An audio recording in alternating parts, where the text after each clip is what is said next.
क्या है एक सत्य रामना અને રાવણ ખરાબ છે हाँ नहीं मैं अभी राम रावण यहाँ खराब अच्छा नहीं है हम ये सुनो ये है कि हर परिस्थिति में हमको सतर्क रहना है सजग रहना है तैयार रहना है परिस्थिति अच्छी आए या बुरी आए अभी राम आया तो रावण को दौड़ना रावण आया तो राम को दौड़ना अगर परिस्थिति खराब आई तो भी हमको तैयार रहना है परिस्थिति अच्छी है तो भी हमें तैयार रहना है जो तैयार नहीं रहा वो पीछे रह गया वो छूट जाएगा वो पकड़ में आ जाएगा है ना इसका यही है जारे खेती करते हो समय की बराबर आवे तो वावेतर कर देने का नहीं तो रावण पकड़ के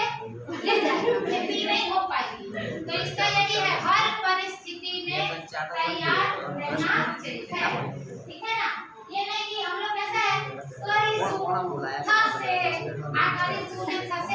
नहीं चाहे सजग तैयार रहना ठीक है एक